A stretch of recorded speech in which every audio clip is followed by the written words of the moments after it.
It's Catfish Week on Dr. Phill. Anna says she wants my help getting her boyfriend, Sammy Lee Strong, out of detention in Nigeria.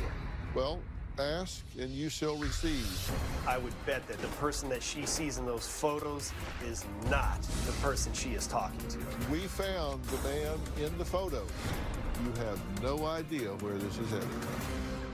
This is Khaled, the man that you have been told is Sammy Lee Strong. But this isn't a usual Catfish episode. If you can believe it, there is actually a lot more to this story. Is this man the victim he portrays himself to be? She has evidence that you have been training Nigerian boys to use your pictures to scam people. How I can do something. Do you train Nigerian boys on how to scam women on the internet?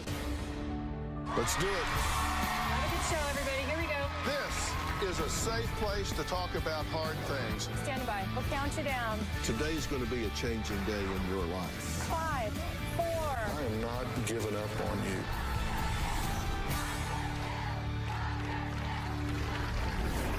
you. Yesterday, I sat down with Nino and his fiancée, Alexandria, and Mom, Anna, who had conflicting viewpoints about Anna's alleged online boyfriend, Sammy Lee Strong. Now, Nino and Alexandria claimed Anna was 100% being scammed by Sammy Lee Strong, and despite their efforts to intervene, had already sent him over $120,000. That's right, Anna had sent this man over 100 grand.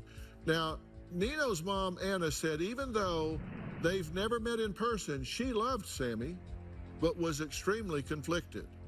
She said Nino has been so outspoken against her relationship that she was torn between her heart and her head and didn't know who or what to believe.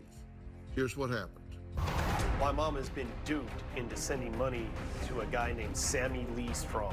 Anna has gone off the deep end. This whole situation has spiraled out of control. Here I have a pile of receipts that's over $100,000 worth of cash and gifts. At the moment, Sammy is claiming to be held up in a detention in Nigeria until the taxes on his $12 million is paid off. I've tried to convince my mom by showing her all this evidence, and nothing seems to convince her. In my eyes, this guy Sammy is a lying piece of trash. Your mother is caught up in a criminal conspiracy here that goes deeper and further than you can imagine.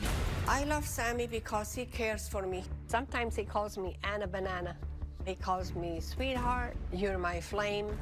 For the past 2 months, Sammy has been detained in the Delta prison in Sepoli. A business associate of Sammy, Mr. Dan, and a friend has been visiting him in the prison. Mr. Dan's telling me that Sammy is really sick. I would like to help Sammy out, but at this time, my son is controlling the money. What is it that your son, Nino, just doesn't understand about Sammy? You know, he doesn't understand that I really have a relationship with him. He thinks he's just a scammer. He tells me he's somebody behind the computer in Nigeria. How can you have a relationship with a person you've never met or even video chatted? He can video chat. He can And he video can't. chat. He's just telling you, no, I can't. They have But reception. I have staff in Nigeria that we talk to on a regular basis, video chat. So just know they're telling you the truth about that. You know, guilt is a powerful motivator, right? And you've had messages from Sammy that they're designed to make you feel guilty. December 5th, 19, your actions is really showing no bit of love anymore. Help me out if you really want to help me. Nobody deserves to be treated in this awful way. Do you really still want me to come home? He didn't say, you don't tell me you love me anymore. You're not calling me anymore. He's saying, you're not sending me cash. Sounds pretty horrible, huh?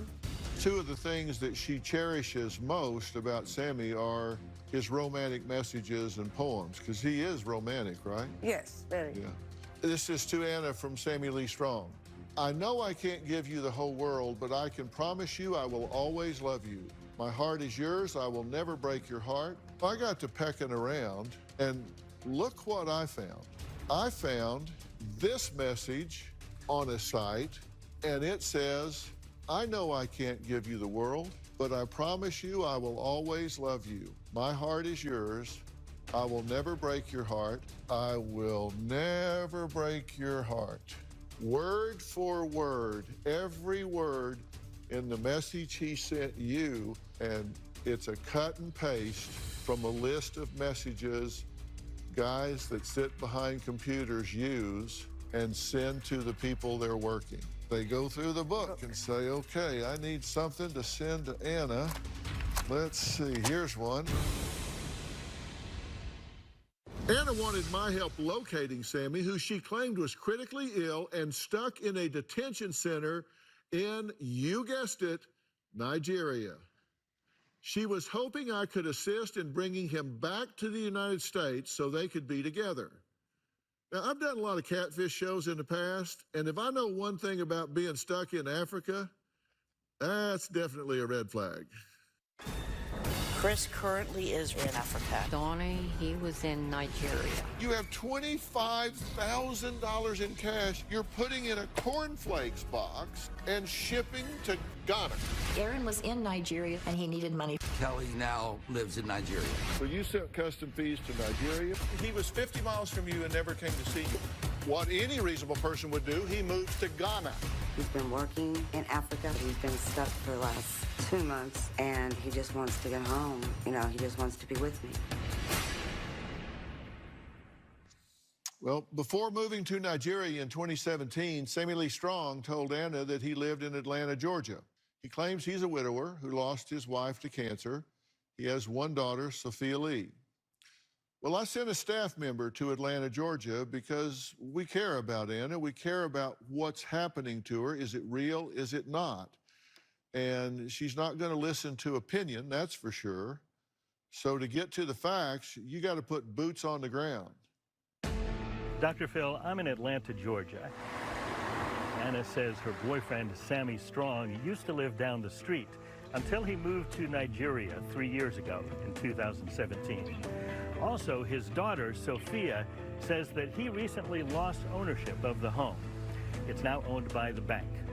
This is a picture of Sammy, and this is a picture of Sammy and his daughter. I'm going to go to the neighborhood where Sammy told Anna he used to live, see if anybody recognizes them.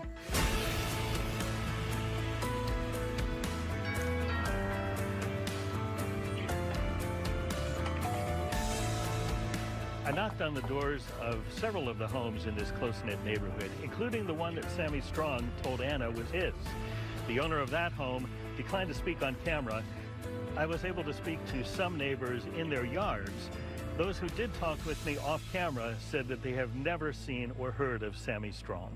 I spoke with one neighbor who agreed to appear on camera. We are looking around for this gentleman. Have you ever seen this man before? No. Okay. He goes by the name of Sammy Strong. Does the name ring a bell? Mean anything to you? No. I know all the neighbors, especially on this end of the street. And he claims he lived only a few doors down from here. It's the red brick house. I've lived here for 12 years, and I've never heard of Sammy Strong. I've never seen him. I've never seen his daughter. I've never heard the name.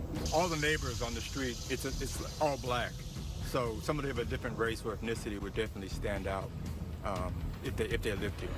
After a very long day of knocking on doors and investigating, it's safe to say that Sammy Strong has never lived in this neighborhood. You know, there are records when you own a house. If you moved from your house right now, if you sold it to someone, if it was foreclosed by the bank, there are records. There are history of a house. You can go to sources on the internet, Zillow and others, and it has the transactional history of a house going back to the day it was a vacant lot. He never owned the house at that address. His name never appeared on the documents for that house. He never lived there. And according to a local realtor in Atlanta, Georgia, the house linked to the address has never even been foreclosed in anybody's name, let alone Sammy Strong.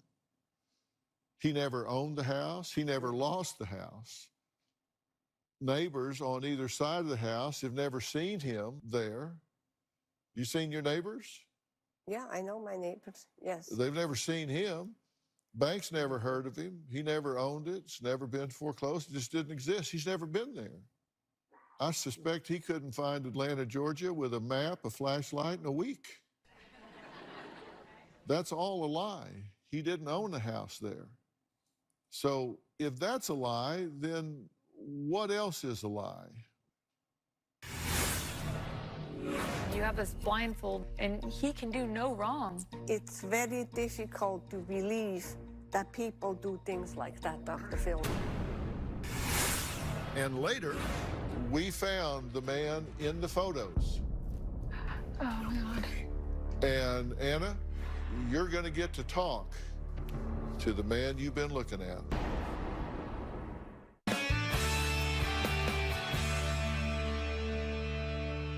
Sammy has a passport because he says he's a United States citizen.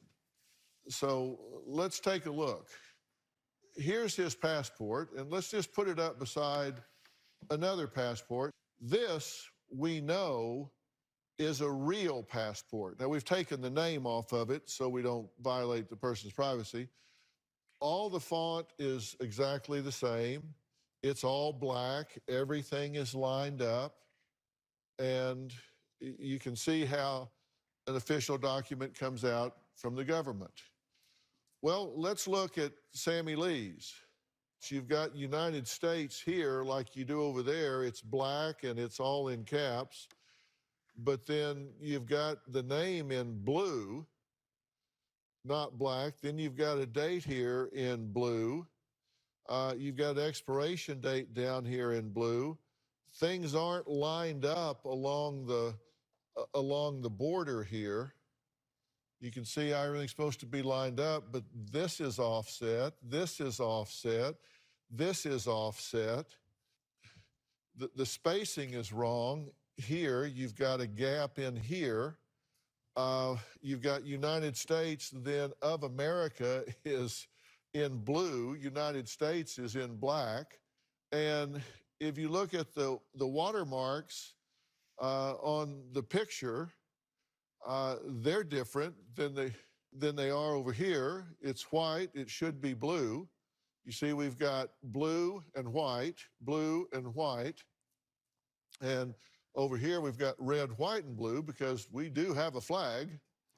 I mean, it's a complete and utter fabrication. Now, can you tell that that is a phony passport? Yeah, now I can, you know, for me, it's very difficult to believe that people do things like that, Dr. Phill. It's just... You know why it's hard for you to believe? Because you don't have that dark part of your personality. You don't have that part of thinking, that larceny in your heart, so you can't even imagine that people would do this to someone. No, I can't.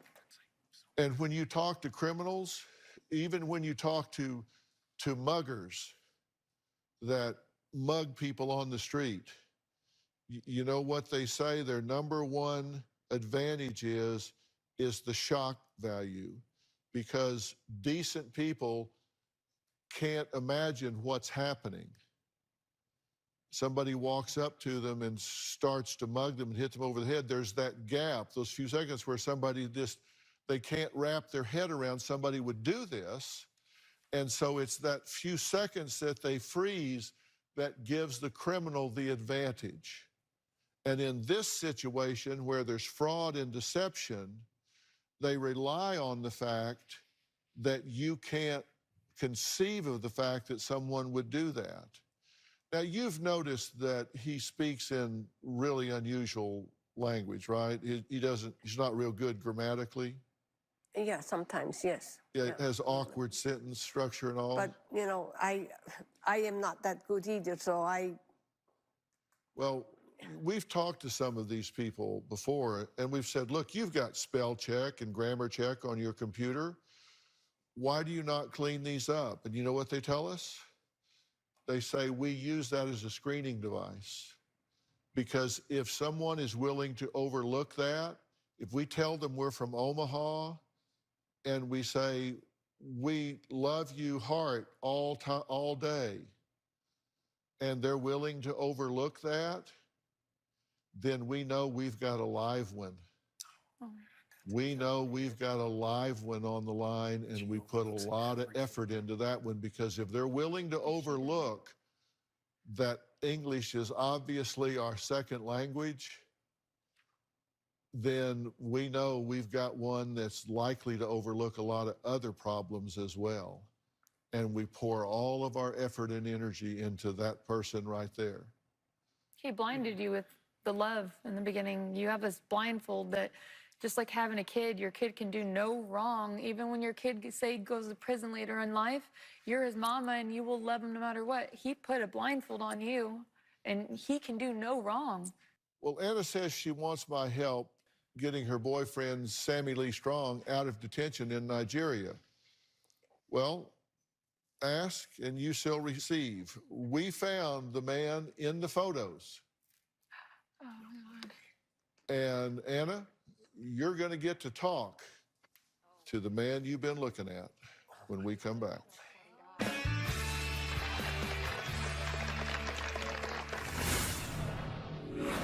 This is the man that you have been told is Sammy Lee Strong.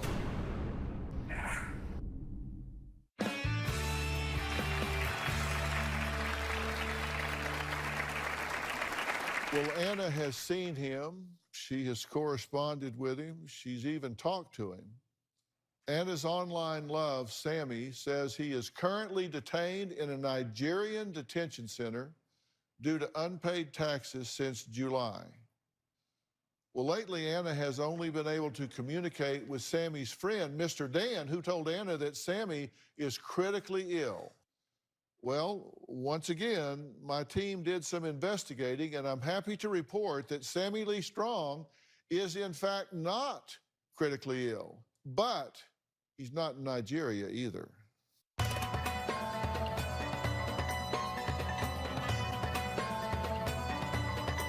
My name is Khaled. I am born in Lebanon. My age 55 years old. I have a wife and 4 boys. I don't like to make problem for anyone. I like my life to be clear and very comfortable for everyone. I don't know Anna. I don't know for who sent money. I don't know for how much sent money, because I don't know Anna at all. Who Anna? Really, I don't know Anna. How much they paid? $100,000. Oh my God, I don't ever meet Anna, I never know Anna. This is me, you can see me, Anna. I hope to know who this guy. He stolen all my pictures and make for me heart attack. I am good man. Actually, I am not judge and lawyer to punch this man, but really must do have big punch because he scammer and he stolen money. Anna is guilty also, because how give him money without know him? How? This is not easy money, not small money. If you have a lot of money, okay, no need $100,000, okay, send for me also, Anna, for me. Please, I beg you. I never send this picture to anyone. I put same any photo in Facebook. This is picture in Nigeria, maybe 2016, 17. This is one Italian restaurant in Lebanon, near the Palma Beach. This picture is too close from this road. If you want, I show you the place exactly. Here I take the photo. Here, see? This is the place I take the photo. I want my reputation come back same before. I hope to stop him. I hope to know how I stop him. Just I want to talk with Mr. Phill, Dr. Phill. Please help me to find these people. Stop the people scam. Please, I beg you, do something for everyone have problem, same me. Well, joining us all the way from Beirut, Lebanon, via satellite, where it's currently nighttime, is the man behind the photos of Sammy Lee Strong, and his name is Khaled. Khaled, Dr. Phill here. Can you hear me okay? Yes, I hear you. Anna, this is the man that you have been told is Sammy Lee Strong. And he actually lives in Lebanon, and his name is Khaled.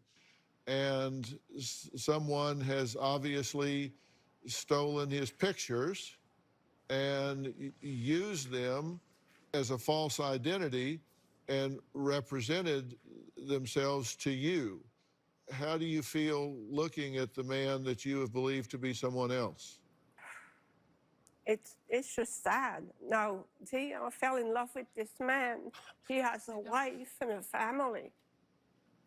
Khaled, you say you've not ever talked to Anna, you don't know her. Someone's stolen your identity, correct? Yes, I never meet Anna. I am sorry about Anna. I am also same you, Anna. I am innocent, same you. Please forgive me because my picture, they make problem for you. Forgive me, please. Khaled, how many people do you know that have used your photos? Actually, I don't know. I don't know how much people take my photo and scammer people. I don't know. Actually, believe me, I am surprised and I am.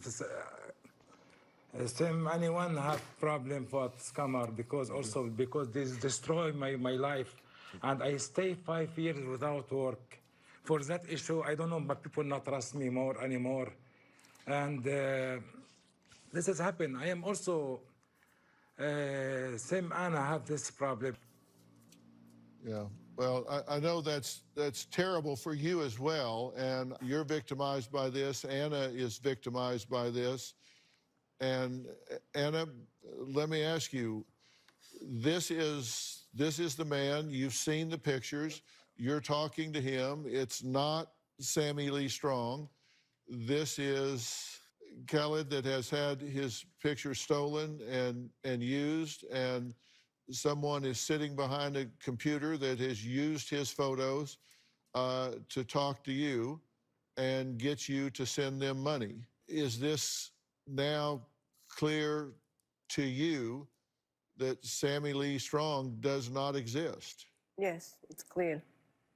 I feel sorry for you, sir. I feel sorry for me right now. A Google image search of Sammy's photo led us to a website where Khaled's photo appeared 370 times. Now, Khaled knows his photos have been stolen, but not this many times. But 370 different times we found that his photos have been used by different people in different ways to scam different people. So they've used these photos not just with you, but with other people as well. And I guess in a sense that's flattering that they think that you're that attractive to be used, but I know that it also creates problems for you in your life, which is not flattering at all. So we're going to take a break and then we'll be right back. There's more to Khaled's story, and I have a question for him next. We'll be right back.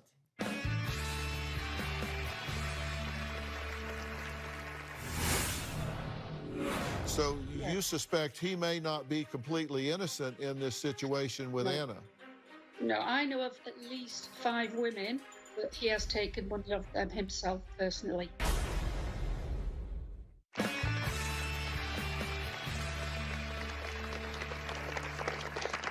Well, I'm back with Nino and his fiancée, Alexandria, and Nino's mother, Anna. We've just spoken to Khaled, whose photo has been used with the name Sammy Lee Strong in a complete and utter scam of Anna.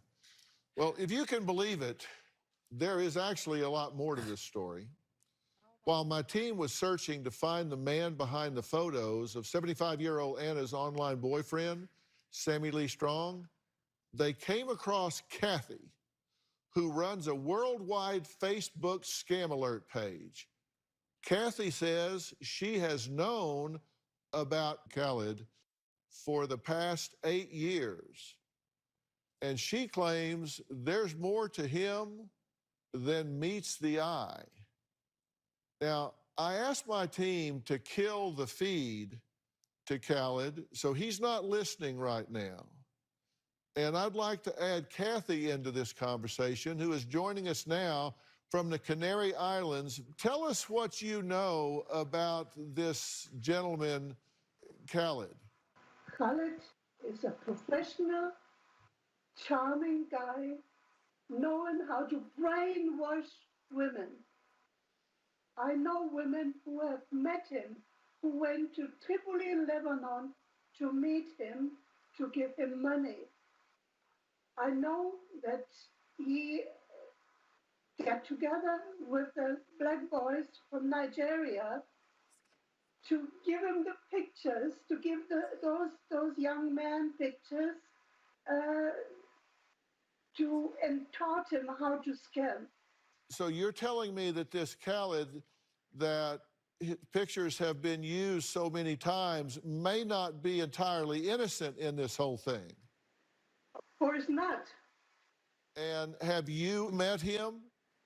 No, I have never met him. During all those years, I have met women who met him, have been scammed. I've seen many women like Anna in a position Anna is now.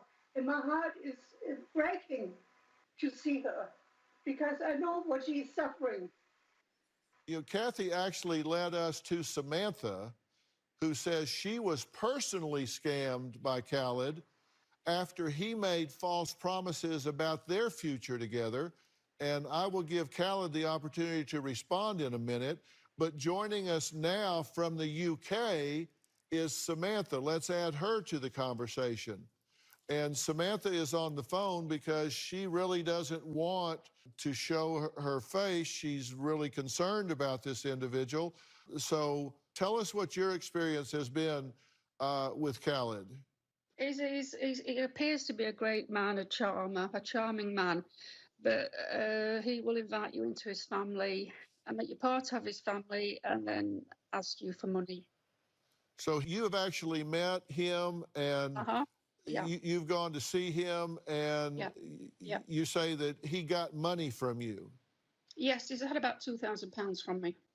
And you've been to Lebanon to see him on 4 different occasions, correct? Yeah, I've travelled across there about 4 times. The last time I went was in February this year. Okay, so we're talking currently. Yes, yes. How does he get money from you? Oh, he needs repairs for certain things. He needs an oil change on his car. He needs repairs on his car. He needs personal issues that was going on in his life. Yeah, and you say he promises you that you will be together and that you should just send him money, and you said, I don't have any more cash to send him. Yeah, that's right, yeah. So pretty much the same messages that this Sammy Lee Strong has been giving to Anna. Absolutely. When the poor lady was telling her tale, I did chuckle to myself because that's all he ever did was send me love poems. And I did actually Google them and found that some of them he's plagiarized them. So he sent you poems like he sent... Oh, yeah, absolutely loads of them. Now, how do you feel about him? I've got nothing but contempt for the man, especially listening to what the lady before has said. Right, and, you know, Kathy was saying that she's tracked him and many women that he has been involved with. So you suspect he may not be completely innocent in this situation with Anna? No, I know of at least 5 women who I've spoken to who do not want to come on the show, but he has taken money of them himself personally and not gone through as a false name. Kathy, do you suspect that he may be at least coaching the people that are interacting, dealing with Anna here as Sammy Lee Strong? Yes, yes, of course. I don't know if he did it with Anna, but from the time 2017 to now, it could be very possible. I have met also on internet Nigerian boys confronted them to say, you are not the guy on the picture, that they open up and they say, yes, it's true, and they send pictures of them and say, well, he promised me I can make a lot of money and things like this. And those boys were between 15 and 25 years old. Okay, and they're saying that he trained them? Yes, he trained them, and he's looking. Look at his website. He's also there looking for the youth of Nigerians. And I see the way he talks now, the way he answers your questions. This is all fake what he's doing. He's been pushed in a situation where he never thought he will be.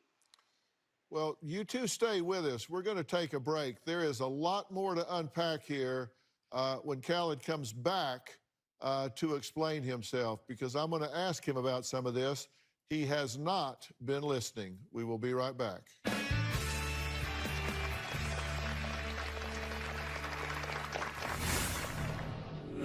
There is a woman by the name of Katharina that says that she has evidence that you have been training Nigerian boys to scam people around the world.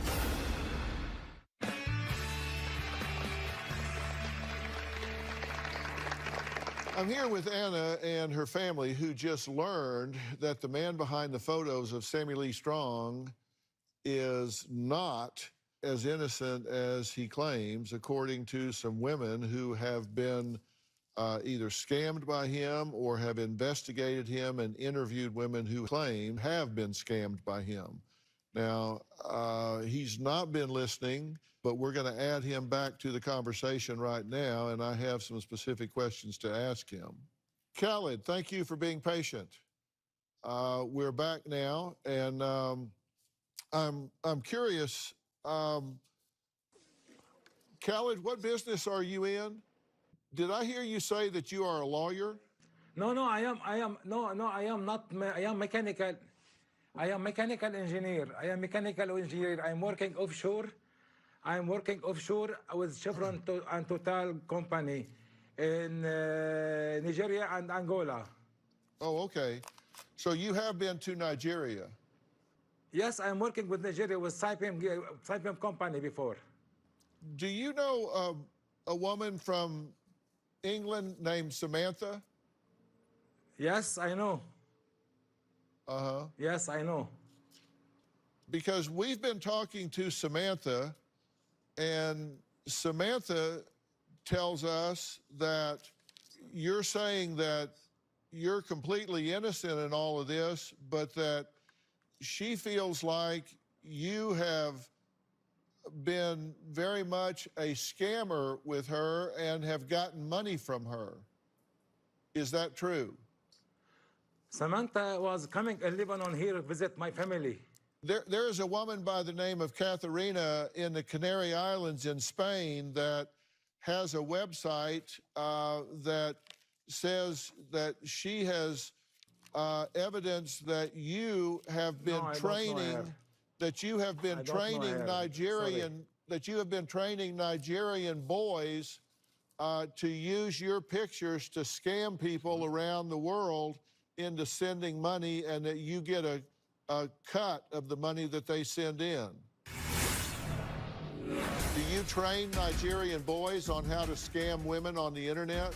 Even my photo, my Facebook, I don't know how I can do something. Do you train Nigerian boys on how to scam women on the internet? Hey everyone, season 19 is underway. If you never made it to Hollywood to be a part of the studio audience, well, now it doesn't matter. If you're in Oklahoma, Georgia, Texas, New Jersey, or anywhere else in the world, now you can be a part of our virtual audience. All you need is a computer and an internet connection. Go to drphil.com and click on Be Part of the Audience for more information. That's right. Hope to see you soon.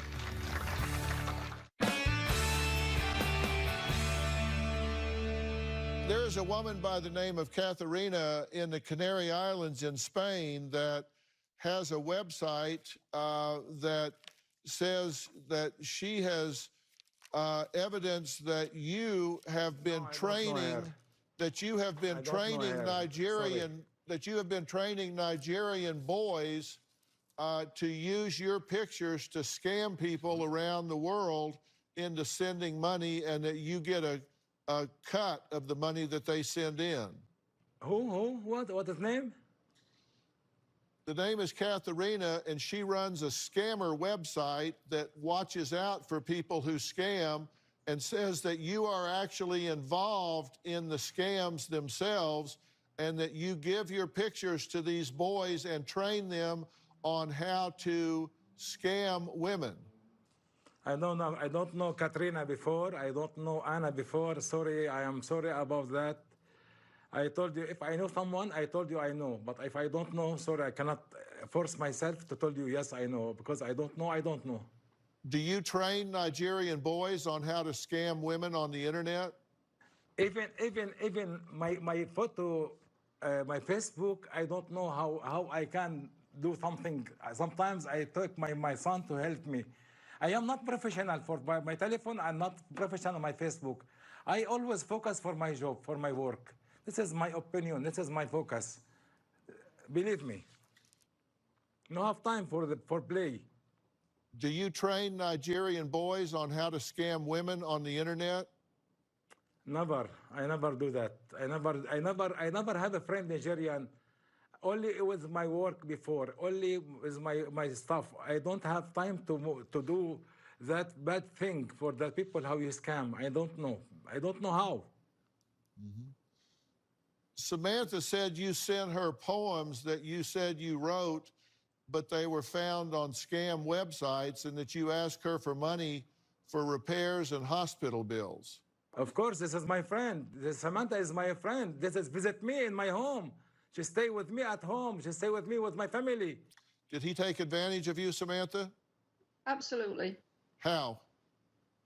Using me for money, taking advantage, brought me into his family, promised me everything and gave nothing.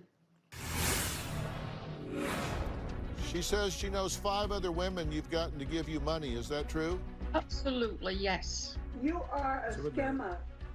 I hope you hear me. Well, once again, we're out of time today. Believe it or not, there's still so much more to uncover about this so-called Sammy Lee Strong that we needed a 3rd episode. Tune in tomorrow when Anna is joined by a woman who says she was scammed out of her retirement savings and wants to offer Anna some advice. Plus an update from a past guest and Dr. Phill viewer favorite whose husband lost their life savings on day trading and online women. What happened to her after the taping? You'll have to see it to believe it. Tomorrow on an all-new Dr. Phill. Anna wanted to marry Sammy, who's stuck in Nigeria. But the plot thickens as more women come forward. She says she knows at least 5 other women that you got to give you money. Is that true? No. She says you're lying. I don't know. I don't know any lady. You have evidence that this man has scammed other women, correct? Yes. She says you are an evil scammer. I never know this lady before. That's tomorrow. All part of Dr. Phil's Catfish Week. I'd like to thank all of my guests today. For more information about today's show, you can log on to drphill.com. Also, when you go to Facebook, Twitter, Instagram, you're going to find me popping up here and there because we talk about these shows after the fact. We have some discussions. You guys ask questions. I answer some of those. And we have a pretty lively discussion on some of these stories. Don't forget to subscribe to Robin's podcast, I've Got a Secret. To do that, you just go to the little podcast app on your phone or your computer or iPad. Click on that, type in I've Got a Secret across the top. When it pops up with this cute picture, just hit the subscribe button below, and you'll be part of what she calls her secret squad. And I'll ask no more questions after that. We'll see you next time. Thanks.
on Dr. Phill.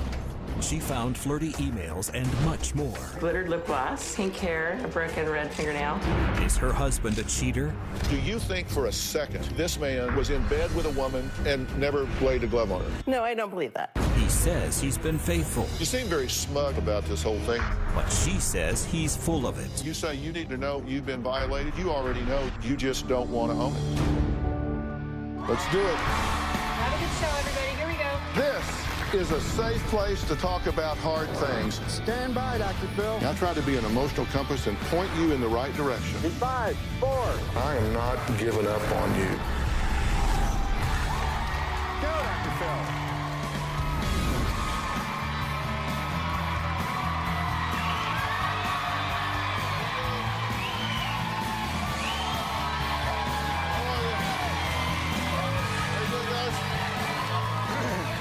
Thank you very much. Well, my guest today calls herself a detective. She spends a lot of time gathering evidence against her husband by looking for clues and taking photos of anything out of the ordinary. Here's a photo she took in her husband's car of a suspicious broken red fingernail. Here's another mysterious pink hair she claims she also found in his car. In this photo, she suspects it's a footprint on the back of the driver's seat, possibly from another woman. In fact, she's taken 72 photos of things that she finds questionable. She says her husband is a liar, and she's desperate to prove it. Ed and I have been married now for 20 years. Ed's told me he's thought about other women, sexted, chatted with different women throughout our marriage. I've never had sex with any of the women that I've communicated with or touched their bodies. Even though Ed's given me a list of women that he's cheated with, I've never been able to prove that Ed has physically cheated on me. I've taken pictures of his clothes, looked in his phone at messages, his work emails, and I have looked in his car. Sarah spends a lot of time looking for evidence of affairs. This is a photo of Ed's car with smeared glittered lip gloss, pink hair, I don't have pink hair, a broken red fingernail, I don't have fingernails, a footprint on the back of his seat, a footprint on headrest, and if I had to guess, he was having sex in his car. I took 2 of Ed's laptop computers into a forensics computer store. I found out that Ed would send meeting invites to fellow coworkers and put secret messages within the invite. It was white text, and so you had to highlight the text and put a color to it so you could see it. These are pictures of Ed's shirts, and that is the back of the upper neck where it looks like more footprints in here.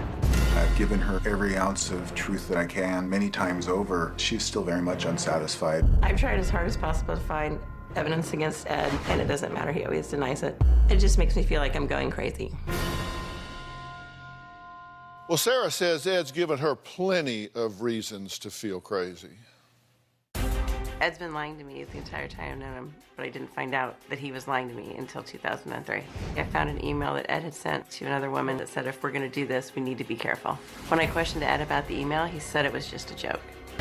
Shortly after the email, Sarah had gone through my phone bill. She recognized that there was a phone number on there that was on there at all hours of the day and repeatedly.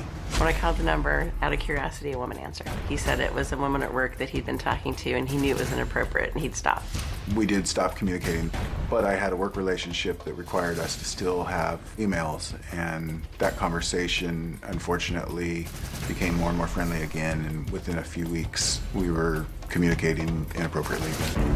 This woman that Ed cheated with is a disgusting pig. She crashed our vacation in Disneyland. He stayed in a hotel room with her overnight, had phone sex with her, and swears he never touched her body parts anywhere or ever kissed her. We lied in bed together, talked intimately to one another. They just laid there looking into each other's eyes and talking. It's insane. It's not possible. The emotional affair lasted 2.5 years. 12 years later, I believe Ed's still in a relationship with this woman. Okay, let me start this out by asking you what you want the focus to be while you're here. He and I, what do we do? Is it savable? Is it not savable? Do I know everything? I don't feel like I do. And I don't know what to do with that. I don't know how to Okay, well, I'll let you ask that. a million questions. Ed, what do you want to focus on while you're here? General interest is how to rebuild trust and communicate. I think that's really what we've lost all capability how to do. Or do you think you're trustworthy? I believe so. So you don't think that she has any reason at this point, maybe in the past, because you said in the past you hadn't always been forthcoming with her, right. but you think now that she has no reason to not trust you at all? That's correct. Is this what y'all want to talk about? Whether or not you can trust him or whether you can't? I Because I wanna know know- one of the things you've said Yeah. to my team, Yeah. who has worked really hard to try and get this prepared for me to focus on what you guys want to, is that you didn't like the focus. You didn't like what we were asking questions about. So just hit the erase Right. button on all that. You're totally in No. control. We'll talk about whatever you want to talk about. You just tell me, ask me questions and I'll answer them. We'll do whatever you want to talk about. No, it's not that I didn't like the focus. Oh, actually, that is what you said, because I have it right here written down. That is what you said. So, but It that's is. okay. It is, but we'll just hit the erase semantics, button on that. We'll talk about what you want to talk about now. Truth, I don't think he's telling the truth. And I think I have huge trust issues. He's not the nicest person that he could be. He's pretty self-centered. I think that's why I said I didn't like the focus, because we were just looking at one piece of the prongs. And what piece was that? It was the sex addiction. The cheating and all? Yeah, and it was like, okay, Yeah. well, yeah, that is huge, because trust Okay. is a main thing, but Yeah, well, we kind of got off on that tangent a little bit because I got emails from you here. Help, please. Family of 4 being devastated by sex addict, lying husband. This one, desperate for help. My husband was diagnosed as a sex addict. He cheated. Desperate for help, please. Destroyed by lies and secret. My husband is a sex addict. He's been lying for 20 years. Still has not told me the truth. I'm pleading for your assistance. I'm at the end of my rope. It's a losing battle. Urgent, desperately need help. Everyone's suffering but my husband. He's a sex addict. He's cheated on me our entire marriage. So we kind of 100% got off true. on that tangent. right, because I feel like trust is But you see why huge. that's the Absolutely. one prong. That's what you wrote about. right. I wanted it to be the bigger picture, but I understand that Okay, so have you to- wanted.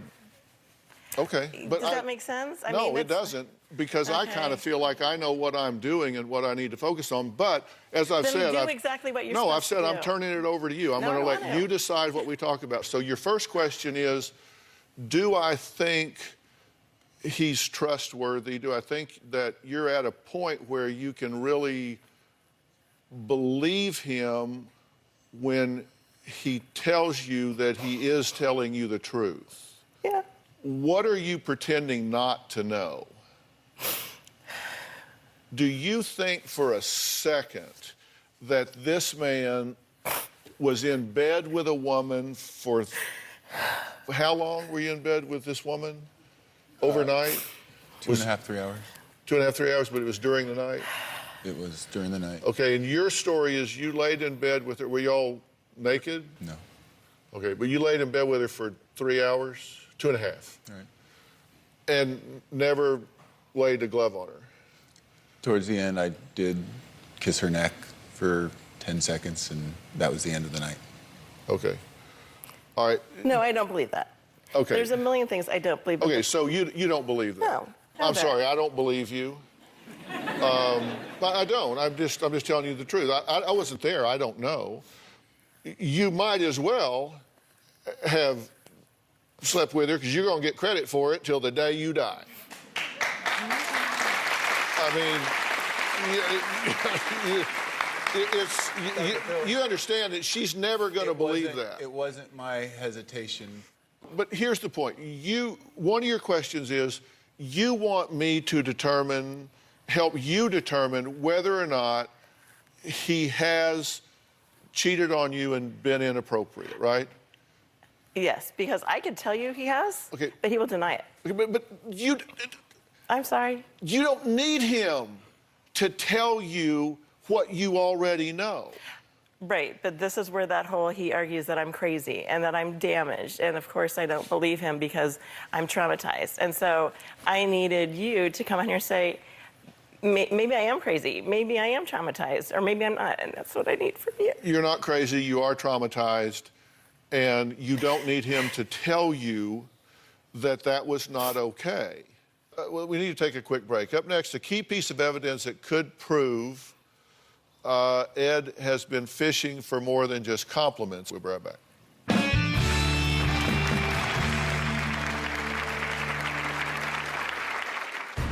This is an ad I came across in 2012 that I can identify the body almost exactly as Ed's. There's only been one ad that I've posted on Craigslist. I think I've seen about 10 ads on Craigslist that could be Ed.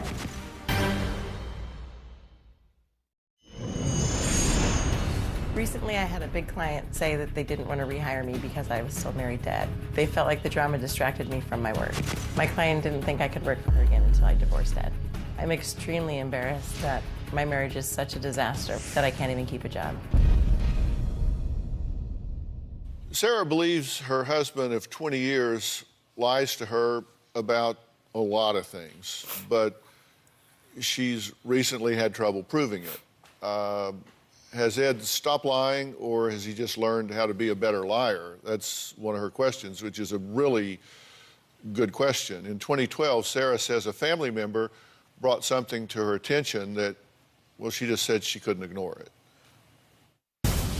I've never taken any pictures of myself and sent them to anybody or posted them on any websites. Ed has sent me pictures of himself naked, so when I do see ads that look like him, that are naked pictures, I can look at the ones I already have and identify them.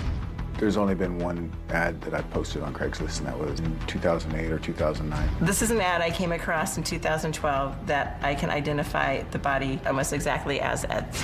Typically, when Ed sends me a naked photo of himself, Will put his hand on his stomach to hide moles. He will stand with his legs apart because he does have thicker upper thighs. And in this photo, that's exactly how this person is standing. I've certainly read, observed, seen it all, but that was the only ad that I've ever posted or replied to. I think I've seen about 10 ads on Craigslist that could be Ed. When I see ads like this that I think are Ed, it just makes me think that he'll never change. Okay, was that you in the picture? In the video? Oh, no, absolutely not. You didn't take a picture and put it on Craigslist? Have you ever done that? Never. Do you believe that? It's been, no. I've been going through this for so long, and I've been told I'm crazy or traumatized or whatever, that I don't almost know what I believe myself.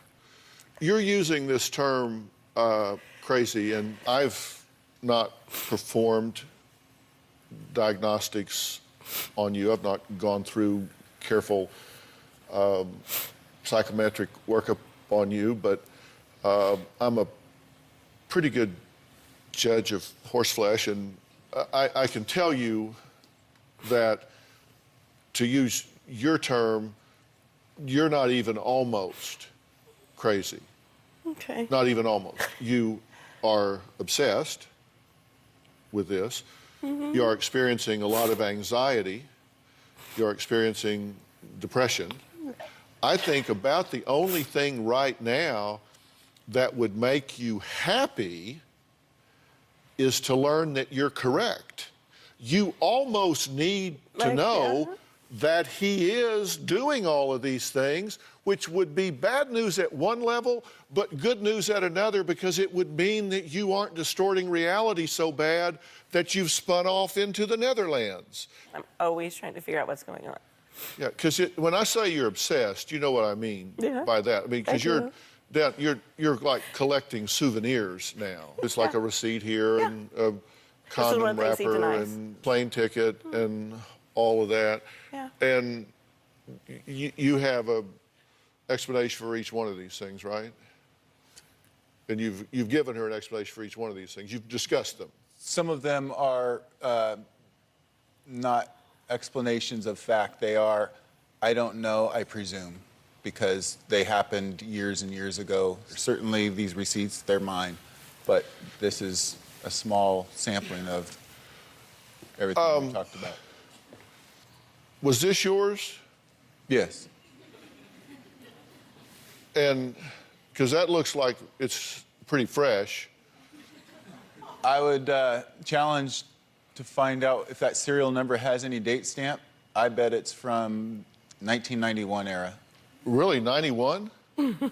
That's the last condoms I ever recall acquiring, yes.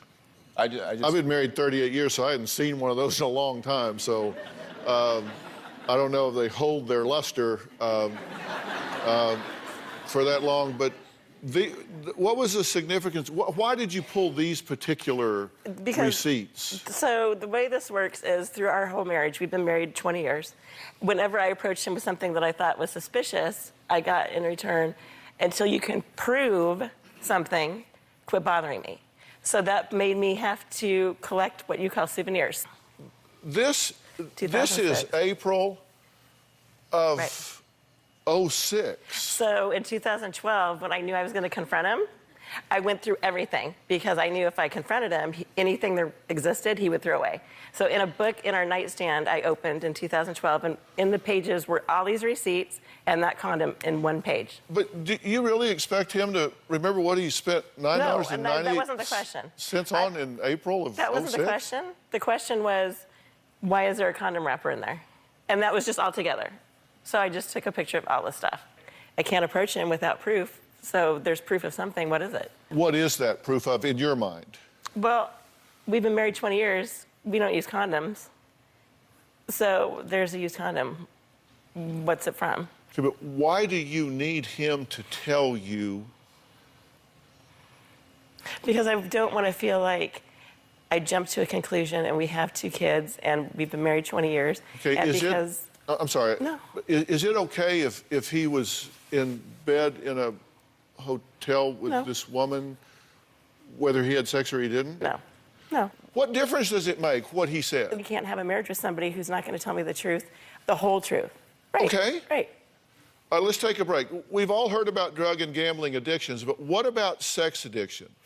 Ed says he was diagnosed with it. Is this a real thing? We'll be right back.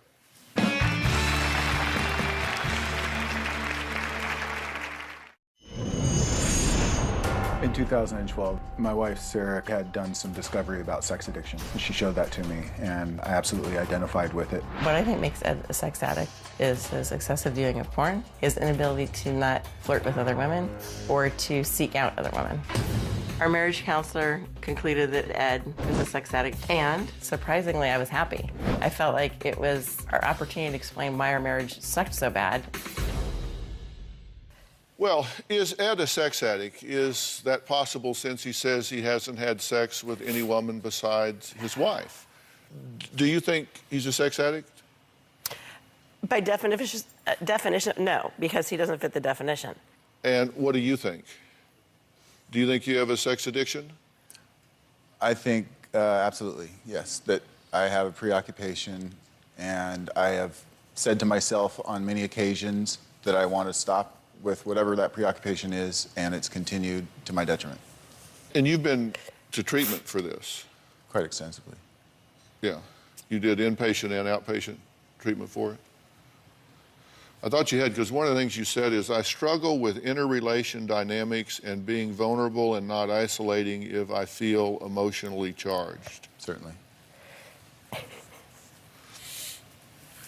And that bugs you. It just makes me laugh. That bugs you when he talks like that and uses words like no boundaries and self-gratifying, and because you think it's rehab speak. I think it's, yeah, if I can talk the talk, I can do whatever I want. It's my excuse. It's like, oh, well, there's a reason I do it. How did the treatment go for you? I would say that... You think it was successful? Absolutely. Well, it's ongoing. I've never, since I started 2.5, 3 years ago, I've experienced, learned a whole new way of thinking about myself and about relationships and about emotions and relationships. It's just not something that's ever been in my vernacular. It's actually been something that I've tried to stay away from, to not invest time or thought into. I just was happy-go-lucky. Experiencing what I've been through, what I've learned, has opened up all new colors in the spectrum for me. Right. How do you feel about your wife struggling with this pain and torment about whether or not she's in a dead-end street? Doesn't matter what you finish the sentence with. I feel terrible. Everything is a result of my past, and I feel terrible about it all. Have you been truthful with her historically about what's happened?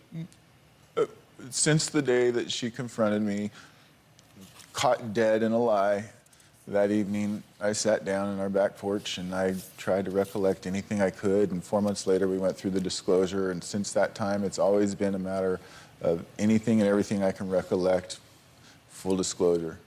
We're talking 10, 15 years ago events sometimes, and those are, I don't want to say hard to remember, but the sequence of events sometimes and the milestones are all I remember, and so it hasn't been consistent. Not that it's changed, it's just It's changed. I can't remember what happened first, this or that. Like I said earlier, I can't remember if that hotel event was before, between, or following any of the conversations we had had about her.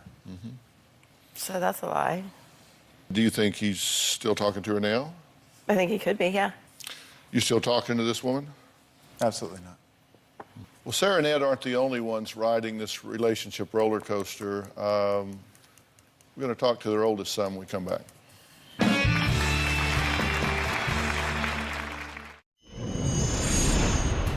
I filed for divorce from Ed in May of last year. I haven't gone through with the divorce because of our children, but both of my boys have been affected by my marriage to Ed. He's not a very good dad. When he is around, he ignores our children. I want Dr. Phill to get to the bottom of what is wrong at the core of our marriage, so my kids have a better future. Well, Sarah and Ed admit the dysfunction and distrust in their marriage has taken over their lives. I mean, it's really taken over their lives, personally, professionally. But they say they're most concerned, of course, about the effect on their children. Here's what their 18-year-old son, Randy, has to say. I was about 15 when I first started seeing my parents fighting. I don't accept that you leave the house and don't call anybody. I don't accept that you don't think you need the cop. It's not considerate. I can remember one specific instance where I left to go get food and came back, and my dad was gone, and his wedding ring was flushed down the toilet, and his phone was thrown in the pool. I was frustrated because there would be times where I'd be like upset, oh, my parents are getting a divorce, and then shortly after happy, saying, oh, they're gonna work it out, and then a couple months later, we're gonna get a divorce, and then being upset. And it was just a big emotional roller coaster. What hurts me the most is that my parents are still together, and neither of them are happy. I wish my father had never cheated at all. Okay, Randy, I just wanted to give you an opportunity to say what you wanted to say here briefly, and then I'm going to excuse you and speak to your parents. But and I don't involve children, but you're now of age and a young man, and I wanted to hear from you and see what you had to say about this. This has affected the family, right? Yeah, this has affected home relations for a while. I've seen it for a while, the time that I've been home, when I am home. And if it could get resolved, that would be like what we would want to do. And You say you wish that your dad had never cheated. What makes you think he has? Just from what I've been told, like in the past. By my mom when she talks to me about it and stuff like that. How does it come up where you talk to your son about that sort of thing? When we started doing the whole sex addiction, recovery type thing, I didn't, because he is older, and if you are a sex addict, supposedly it's I don't know if it's genetic, or odds are your children will be. And so I wanted to talk to him about kind of what was going on, because he's going to have relationships in his life, and he's going to have to, I want him to get married and have a happy life and be faithful and be happy and don't feel like he missed out on stuff. So I kind of told him a little bit about, why you see me sad or crying. It's because, this happened. He doesn't know 1/10 of any of this. That's why I was a little concerned about that. But he does know about her, because it went on for such a long period of time. It is such a big issue and all of this that he knows about her. And you get that this is between them. I mean, it does affect you. You're collateral to it, but you get this is between the two of them. Yeah. This is way above your pay grade. Yeah, if I'm getting paid. It doesn't have anything to do these two can get along or not get along. It won't change how much your dad loves you, how much your mother loves you. It doesn't have anything to do with their relationships with you. It just has to do with how they negotiate and put together their definition of relationship between each other. Yeah. So what will it take for Sarah to believe Ed? Should she believe him? Should she trust him? I'm going to tell these guys what I think's going on, what I think needs to happen, and how I think they got in the situation they're in right after the break.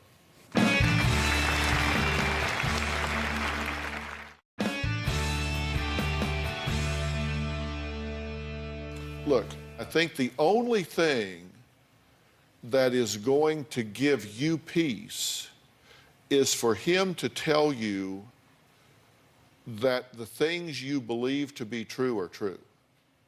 Anything short of that, you're not going to think he's telling you the truth.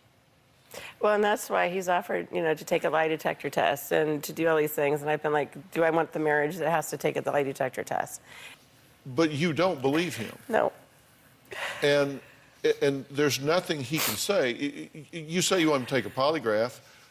What would you ask? What would you want to ask him on a polygraph? Have you ever had sexual contact with another woman since we've been married? And if he fails that, then I'm confirmed that I'm not crazy and I can move on. Okay. But he won't take that polygraph. I'd absolutely take it, and you're absolutely wrong. But yeah, okay. So you have not had sexual contact with any woman other than your wife since the day you got married? 100% correct. Okay, there you go. Right. Do you think you have behaviors that are change-worthy? Certainly. Absolutely. Yeah, because you seem very smug and aloof about this whole thing, like you're just kind of tolerating the whole conversation. Because you don't seem very bought into her feelings about this at all. I'm absolutely bought in and invested. This has been 3 years of this. I understand what's going on, and I was just curious how you came to the interpretation that I'm being aloof. I haven't felt that I've been addressed very much. Floor's open. I'm not asking to be addressed. We just haven't spoken much. So I'm listening. I'm the floor's observing. been open for you to get in anytime you want in. That's what I mean. Your question is, do I have things that I can change? Absolutely. You know, there's a really old model that kind of describes this, the dynamic that goes on here. You get into these ego states, and it's really interesting. You know, you see people get into, like, the parent state. You look at them physically, they can be angry and impatient body language, finger pointing, patronizing. Then, like the child, for example, you get a lot of tantrums, whining, shrugging, teasing, and then you get into a relationship pattern. A healthy thing in a marriage is for people to engage adult to adult. And that's where everybody's on the same level and they're talking. And that's not what's happening here, because you're in a parent role here. You're holding him to account all the time. You're questioning him. You're tracking him as though he's a child. And so then he has almost no choice but to engage back in this way. And so you wind up with a parent-child relationship in a romantic situation, in what should be an intimate relationship. That never works. You say you need information to know whether or not you've been violated. You already know you've been violated. You just don't want to own it. That's the piece that I'm stuck with, is why would I trust somebody who lies to me? Nobody would trust somebody who lies to you. You already know that he lies to you. Right, right. But he swears he doesn't lie to me. But you already know that he does. Right. Honestly, that's why I wanted to come here, to have you look me in the face and say, you're okay. You're okay to think these things. You're not crazy. You're okay to think these things. You're not crazy. That's all I needed.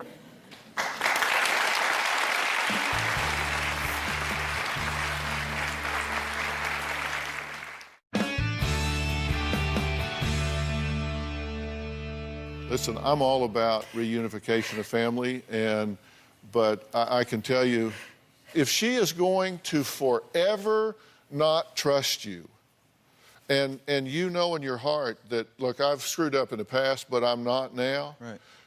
If this is a life sentence, you ought to run. You ought to not walk. You ought to run. If it's a life sentence, if there's nothing you can ever do to vindicate yourself, then you ought to run. There's no certainty in life, right? I'm absolutely there. You say we got to break this cycle. I agree.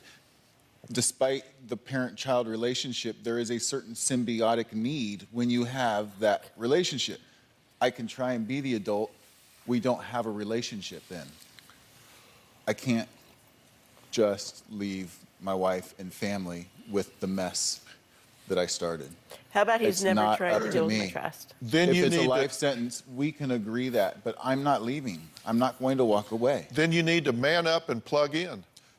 Dude, I'm there. You need to man up and plug in.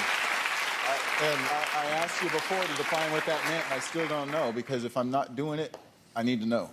Drop all of the buzzwords and all of the rehab speak and look your wife in the eye and say, what can I do today to make your life better? I ran this off in the ditch. I'm going to do what it takes to get it back on the road.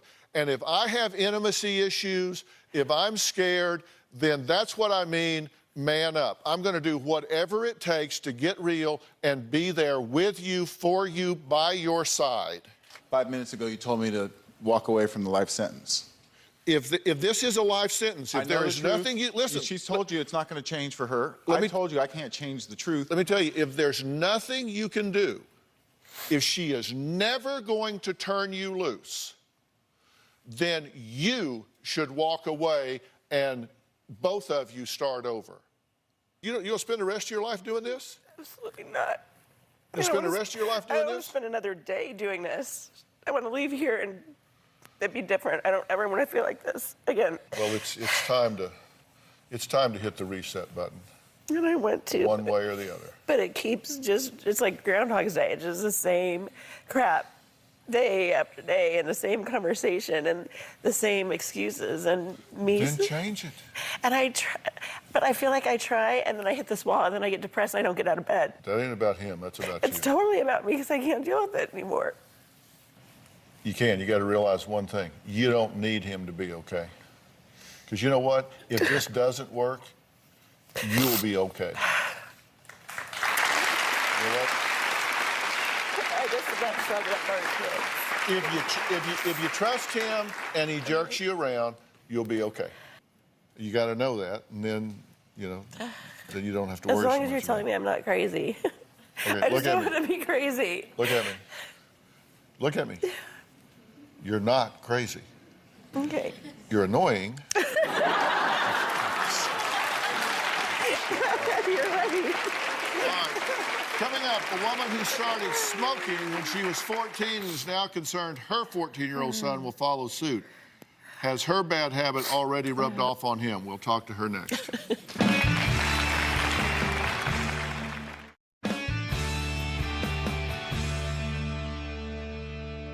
My next guest, Tracy, started smoking when she was just 14 years old. Now she's 43, has a 14-year-old son, and is worried the same smoking pattern will happen with him. Yet she still continues to smoke up to a pack a day. I've been smoking pretty much my whole life. I started when I was 14 years old when I hung out with a headbanger crowd, and I thought it was cool, and I looked older. They all smoked. So here we are. My son's 14, and he is in a band. I see myself in him, and it scares me. I do worry about him picking up a cigarette and smoking it one day. I have felt peer pressure to smoke. Smoking is a huge deal in the band scene, whether to just look cool or that your friends in the band are doing it too. If I wanted a cigarette, I could get it. After almost 30 years of smoking, now I'm desperately trying to quit. I do worry about heart disease and lung cancer. My biggest fear is not being around to watch Austin grow up, to not be a grandmother one day. I feel like I'm a good mother. I think the only major bad example that I do set is smoking. My mom is very, very afraid that I might start smoking at my age because that's the age that she started through peer pressure.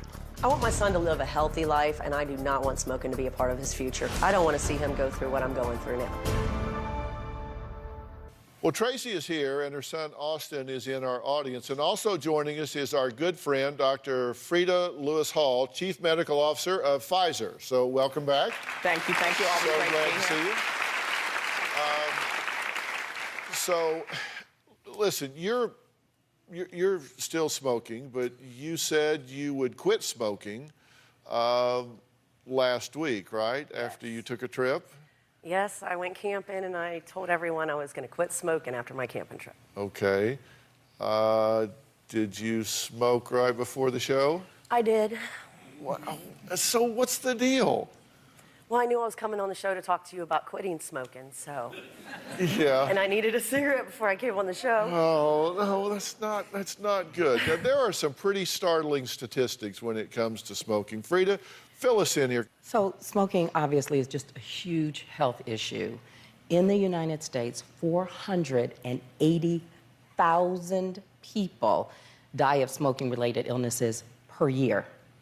That's about 1 in 5 deaths being smoking-related. 9 out of 10 adult smokers tried cigarettes first by age 18. And to carry it further, roughly about a third of young people who start to smoke regularly before adulthood will eventually die from a smoking-related illness like lung cancer or heart disease. Now, you started at 14. Did you ever intend to become a regular smoker when you started? Not at all. When I started, I thought it was cool, and I looked grown up, and I got addicted to it. And so here's the thing. Teens don't start smoking saying, oh, wow, okay, I'm going all the way with it. They think that it can be casual. It looks cool. They're in. Their friends are doing it. So they smoke cigarettes or e-cigarettes. And they think, well, I can just quit whenever I want to. But here's some other startling statistics. Some research has shown us that within only days of starting casual smoking, teens can begin to show the signs of addiction. And further, some teens actually begin to show signs of dependence within 1 day of first inhaling. 1 day? 1 day. Oh, wow. Now, this is your son, right? Yes. Okay, have you smoked at all, Austin? No, I've been offered a cigarette before by my friends, but I've used my best judgment and said no. Okay, so, all right. So, congratulations on that. You haven't gotten into the peer pressure, which is a big deal. And, look, the best way to prevent a teen from becoming a smoker is to prevent them from ever starting smoking. And as a mom, you're right to be concerned. I mean, you're right to be concerned. You've seen firsthand the effects of having a parent who smokes combined with peer pressure and how it can influence a child in a negative way because you have been there, right? Mm-hmm. Well, I want to share something personal with you. We have something in common in this situation. My mother was a lifelong smoker. She started when she was a teen. And she, like you, was determined that I would not smoke, and I did not. I do not.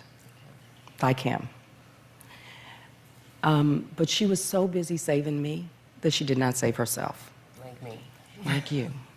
My mother died the summer of my freshman year of medical school, suddenly of a stroke. And she had tried many times to quit, but it's hard. And so I would like to encourage you to keep trying to quit. It's not unusual, in fact, it's average that someone who successfully quits smoking takes 6 to 9 tries before they finally succeed. I always felt that my mother was 1 or 2 tries from quitting. So I would like to encourage you to see your doctor and a specialist who can work on putting a quit plan together that's right for you, something that you could work with. And we know you already have support Yes. Someone who really wants this to happen and will work with you. And of course, there are resources that are available. You can get started with some of the ones that we have on gethealthystayhealthy.com. But I really want you to not have Austin be me later without his mom, doing all the things that you just said. No graduation from medical school, no marriage, no grandchildren, none of that. And you have a chance. Yes. Yeah, it's never too late. And knowing yourself, do you think you'll cave? Would you do better if you had professional help? Yes, for sure. Because if you need professional help, I will get you professional help if you will do this. Because let me tell you, that boy wants and deserves his mother to be in his life all the way. Okay? I'd like to thank all of my guests today, especially Dr. Frida Lewis Hall. For more information on today's show, you can visit drphill.com. We'll see you next time. Thanks so much. Thanks so much. Austin, good job, buddy. Thanks. Good job.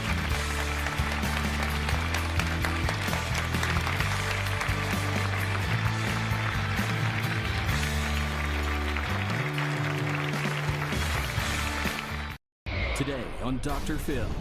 I am the black sheep of the family. Is she addicted to drama? You said everything comes out of her mouth is a lie. I would love to know that she told me the truth. Or is mom way too critical? When I had my miscarriage, she didn't even call me.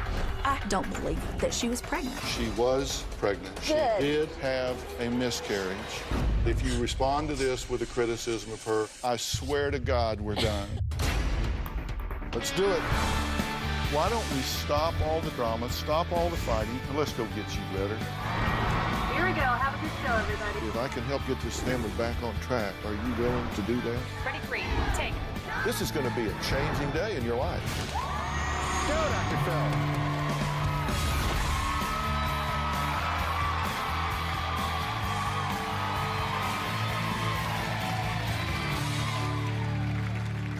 Allegations of abuse, lies, deceit, and even accusations of a fake pregnancy and miscarriage.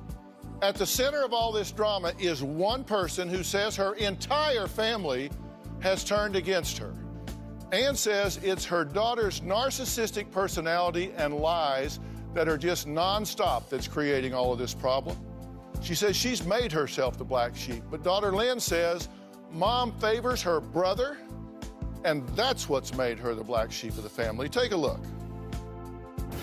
My daughter Lynn is definitely a narcissist. It's almost like she's addicted to the drama. Lynn has lied so much that it has torn my family up. Lynn never takes accountability for anything that she does. Lynn told her high school counselor that she was being abused, and Department of Human Resources, they came to investigate. There was nothing to warrant her claims. It was very hurtful. That is the one and only time I've never abused my children. Lynn went to college. She would talk about how great her classes were. We got a letter stating that she had never shown up for class and that she owed $3,500. I am worried to have Lynn in my house. She's taken like clothes and taken files out of my filing cabinet. Lynn lied a lot, but I think it got worse as she got older. And today, I think it is the worst it has ever been. Well, Lynn says her mother was far from being the perfect mom. I am the black sheep of the family. My mother doesn't take responsibility for anything she's done to hurt me. When I was 4 years old, my father was killed in a driving accident. That would be the marker for where things started going wrong. 2 weeks after my father was killed, my mom found out she was pregnant with my brother. She feels like Tom was her little miracle. My mom treated him different. My mother would make comments to me when I was younger, like, get your fat ass up and start cleaning. I've been in a lot of verbally abusive relationships. I think it's definitely a direct result of what I went through as a child. There was one time she went into a rage. She started hitting me. I had marks on my shoulder and my neck, but still to this day, my mother will not admit to that. When I was 16, my mom told me that she was having an affair. My mother would have me take flowers to the guy that she was having an affair with. When I turned 18, my mom did everything she could to make my life miserable. I did have a college fund that was set up for me. I never saw a dime. My mom admitted that she had spent the college fund. I had to stop going to college because I couldn't afford it. My mother constantly accuses me of lying. Nobody else in my life thinks I'm a bad person like my family does. Okay, the last thing she said in that tape was, nobody else in my life thinks I'm as bad a person as my family thinks I am. You think she's a bad person? No, I do not think she's a bad person. Wow, I am shocked to hear you say that, because we have been talking to you for several days. We have asked you question after question after question. I have scrubbed over this. I could not find one good thing you said about your daughter. You said this family does not cheer for Lynn because she doesn't give us anything to cheer about. You said everything comes out of her mouth is a lie. You send her text messages and say, you are full of I hope your husband is embarrassed of you. You are not welcome when we are home. You need to seek help. I could not find one good thing you said about her, but you tell me you think she's not a bad person? No, I don't think she's a bad person. I'm angry with her, absolutely, but I love her. She's beautiful, as you can see. But I just want her to face reality and to stop feeling like she needs to lie about everything or exaggerate, because she just doesn't need to do that. I love you. What do you think's going on here? I don't know. Like, my whole life, I just wanted my mom to love me and support me and believe in me. And I don't get that from her, and I feel like my whole life I'm having to prove that I'm not lying because I get accused of lying all the time. Are you a liar? No, I don't have this problem with anybody. You are the only person and my brothers that constantly accuse me of it. She says you've been fired from 30 jobs. 30 jobs. I haven't even had 30 jobs. I could probably count 30 jobs that you've had.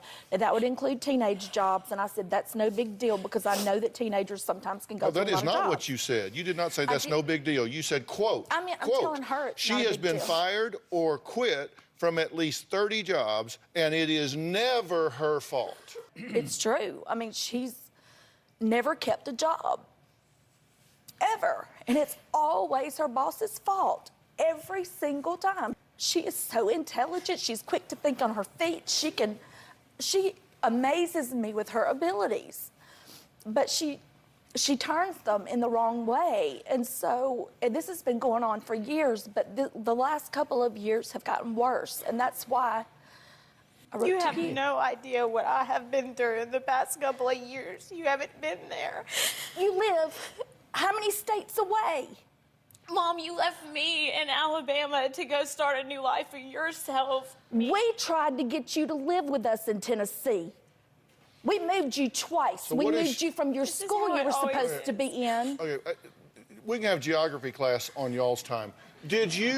What is it she has lied about that has hurt you so badly? You said every time she opens her mouth, she lies. What is it that she lied The thing about? that hurt me the most was her saying that she had such a hard childhood and that she was so mistreated and abused.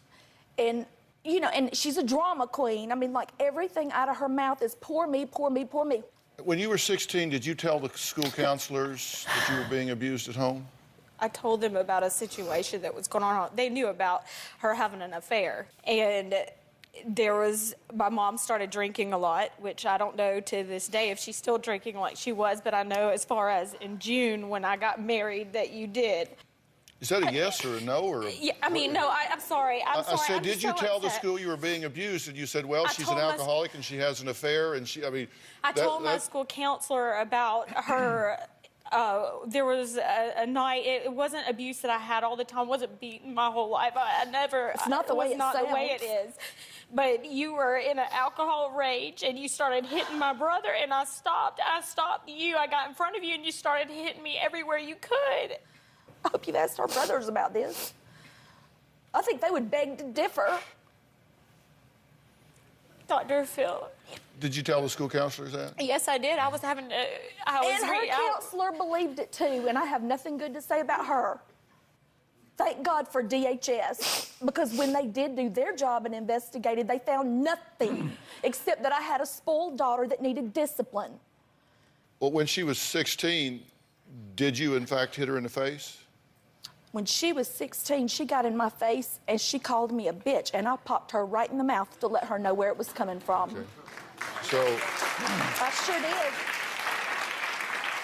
Because she was so out of control so that would be at a that yes. point. Yes. When she was 17, did you let her drive from Alabama to Iowa to meet a man she met online? Did I let her? No. That was one of the dumbest things she's ever done. That is not true, Dr. Phill. That is not true, Dr. Phill. 17 years old, I never did anything well, now, like look, that. I can say this. I was in church from the time that I was 17 Then how old were I you? graduated high school. I was in church every time the church doors were open. I didn't miss a single day. I was very active in my youth group. What, your senior year? Yeah, that's when I started having hope for you, was thank God she's actually turning around. It was my way for coping on what I was living with. What were you living with that none of the rest of us have had to live with? Mom, you were freaking having an affair. I'm just asking you, when she was 17, did you let her drive from I didn't Alabama? let her do anything. What? You were the mother.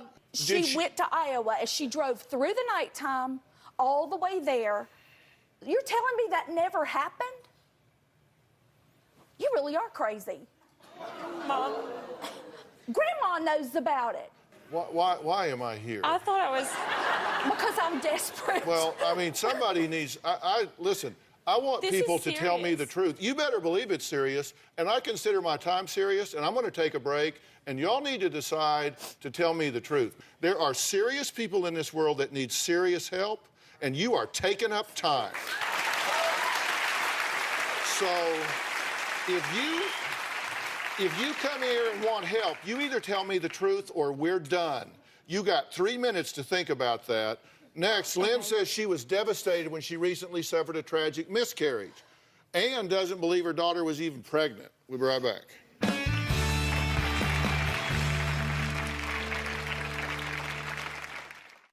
I was 3 months pregnant when my baby's heart quit beating.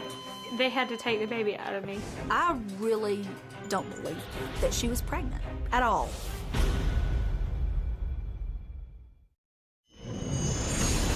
We were at the beach. She was just bebopping along, and all of a sudden she goes, oh my gosh, there's a pearl.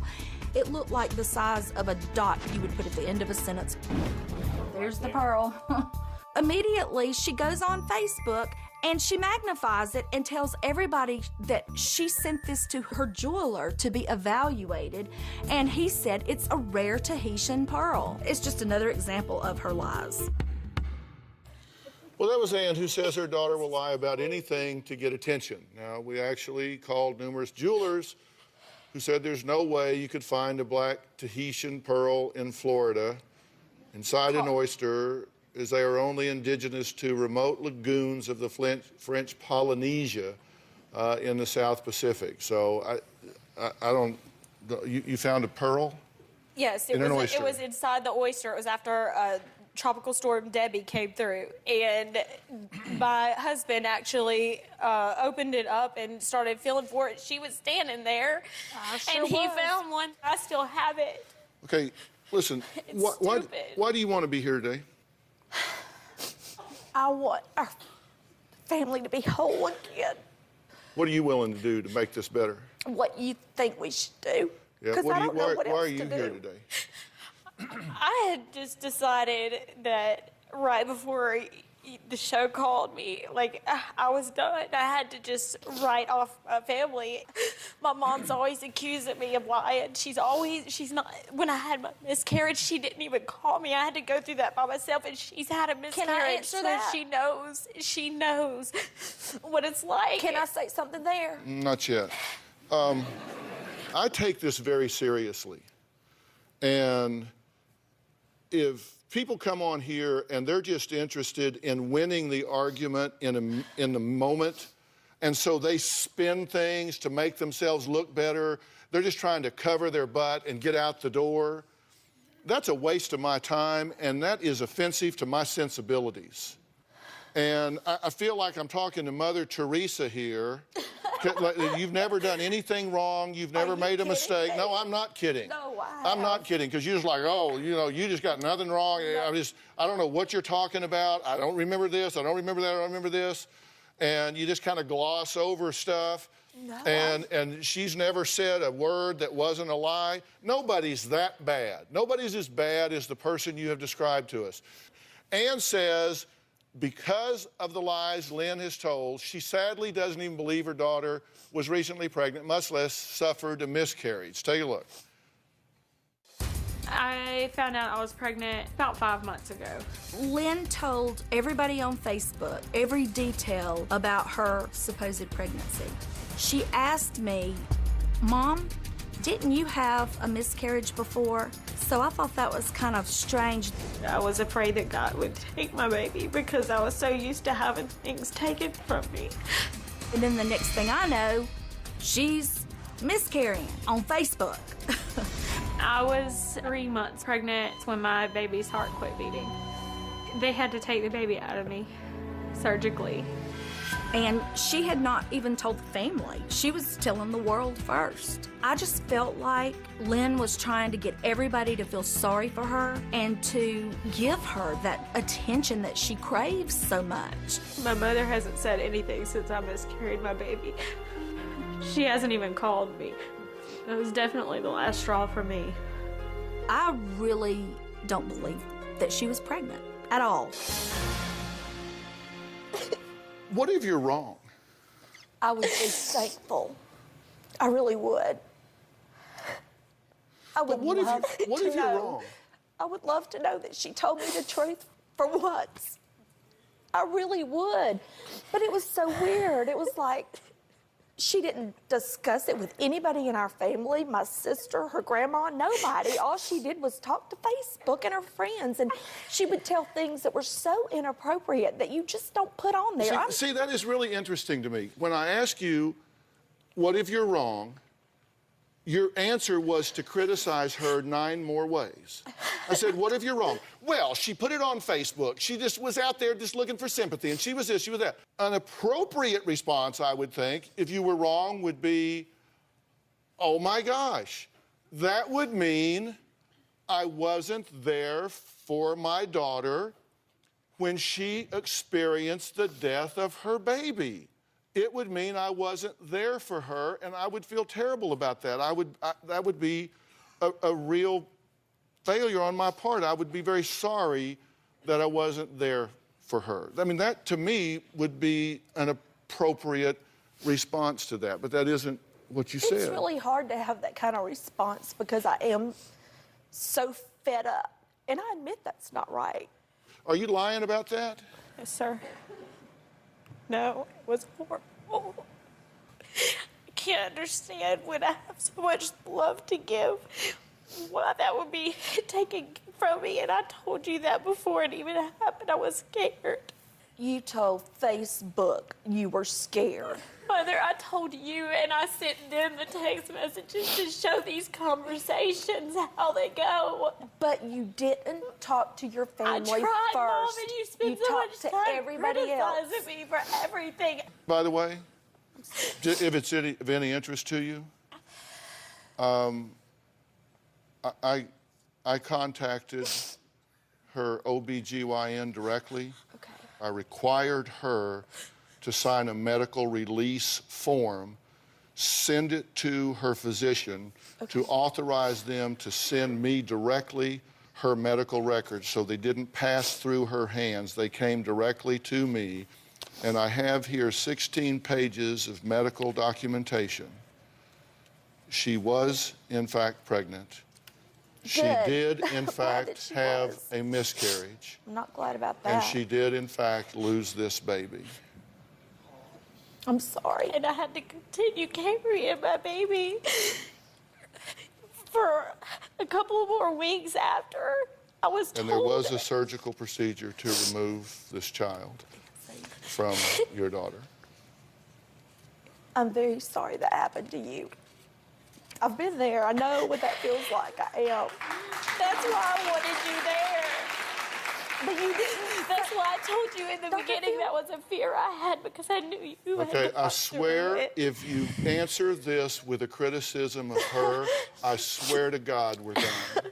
I swear to God, if you respond to this with a criticism of her, this conversation is over. I cannot be a party to you responding to this with a criticism of her. Can't do it.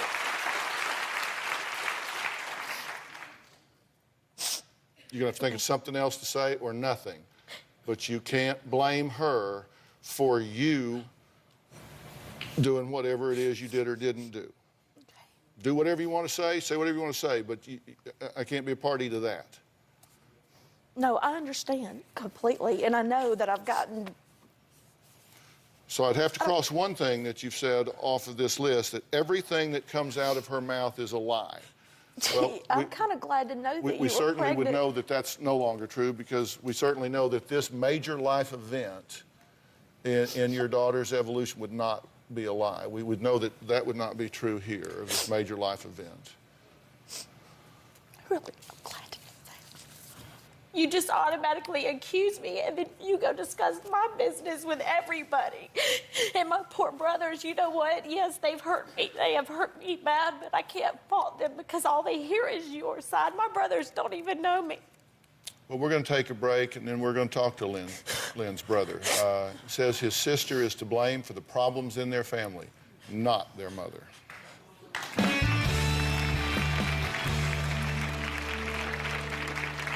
My mom has created a wedge between me and my brothers. I don't have to say a word. They form their own opinions. My sister has always had a theatrical personality.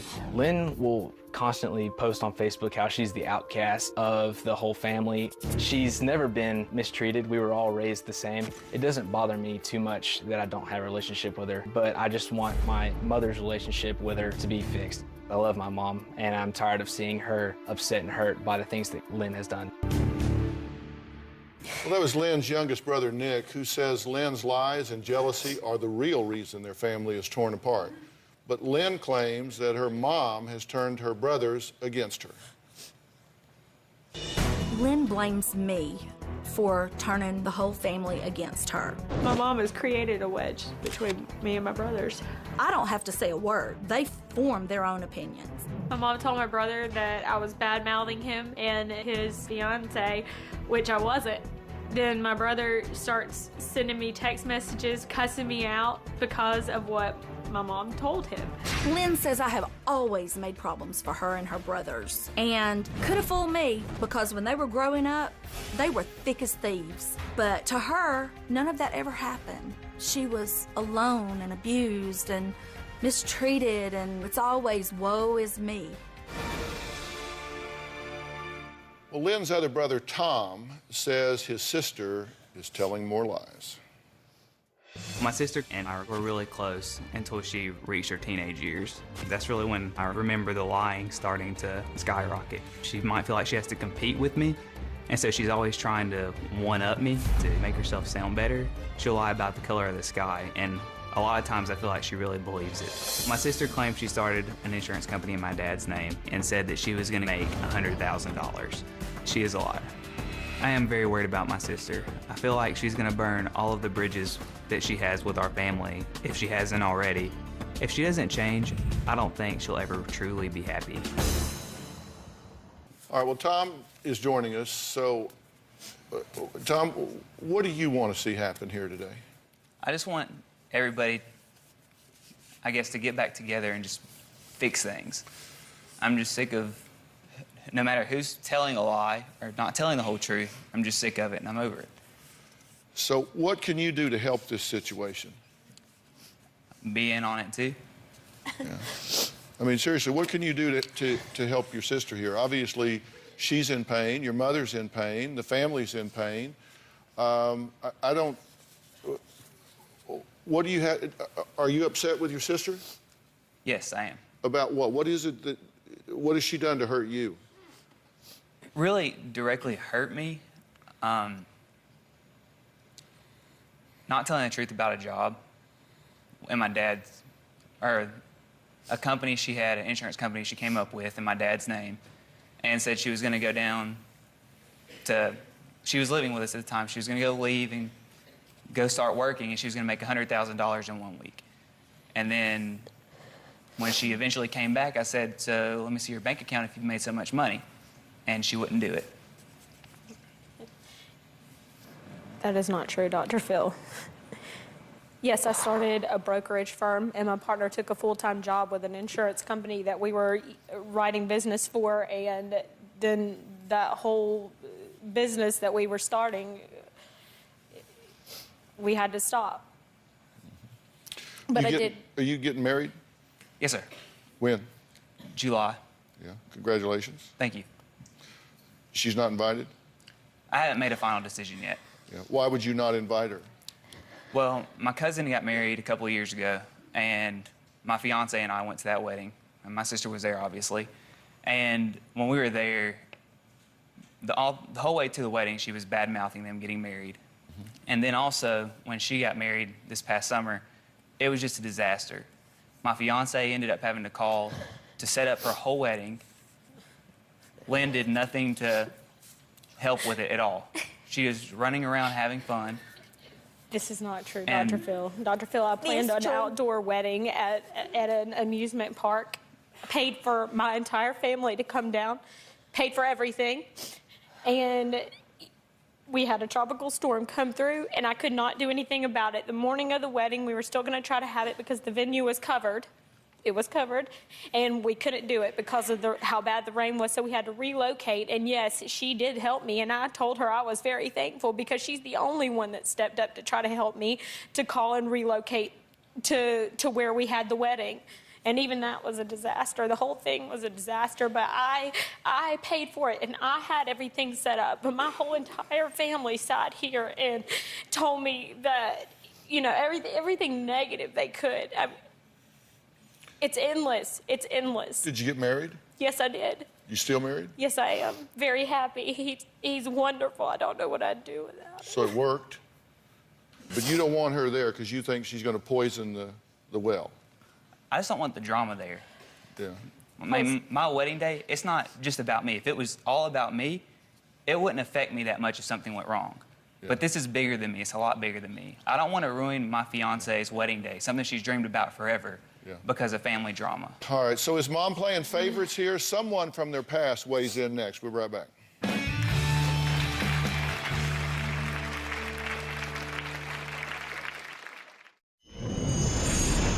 I have not been invited to my brother Tom's wedding. I don't want to have all the drama that's associated with my sister. She's so inappropriate. You would think she was raised under a bridge. I blame my mom for putting that wedge between my brother and I. That was Tom, who says he thinks there will be less drama if his sister wasn't present at his upcoming wedding. He hasn't made up his mind yet, but he's thinking it through. And it's a big day. I totally get that. Now, Lynn asked us to speak with her babysitter when she was younger and said, and we did, and she had this to say. She said, when Lynn was a teenager, I was only getting Ann's side of the story. Once I got older and looking back, Ann definitely treated Lynn different. She put Lynn down and treated Tom like the apple of her eye. When Lynn was 15, Ann wanted Lynn to come live with me. That's what the babysitter had to say. This is just somebody that hadn't got a horse in the race. That's what she had to say. Am I allowed to say something to that? You can say anything you want. I gave your team a letter that I kept from the babysitter, and that's not what the letter says, and that's from years ago. Yeah, babysitter did change her mind. She said that. She said on reflection that she thought about it long and hard, and that's what she said. She says that Ann wanted Lynn to come stay with her. No, she offered in her letter for that. She said she didn't want to get in between us, but she wanted to offer that to me to give us a break from each other. Read that letter, please. Do you play favorites? I don't know if you call it favorites, because I don't love one of my kids more than the other, but we do cheer for Tom and Nick. They haven't made bad choices, and I know that they could, and they might, and I'll have to deal with that, but it's so hard because I come from a family that it does have high expectations. I get the feeling in your coming here that you wanted to convict her. that coming here, you wanted to convict her. You wanted to come here and convince me and convince everyone that you're right and she's wrong. See, I went there and I won and you lost. This is why I feel like you don't love me and why I've desired to have your love for so long.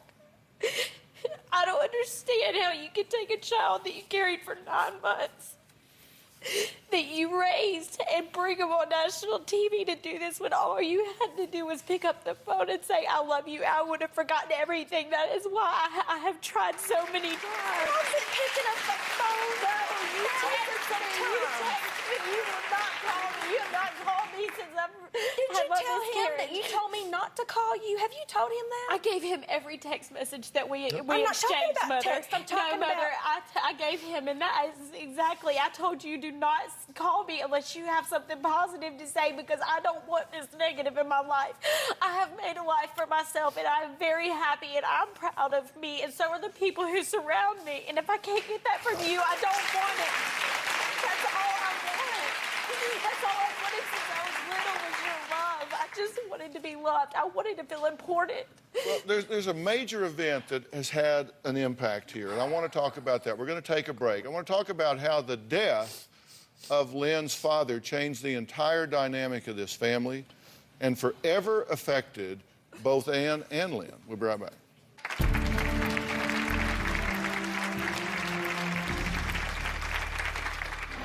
Lynn and I saw a truck that was torn up. I realized it was my husband's, and I just lost it. That's one of my earliest memories.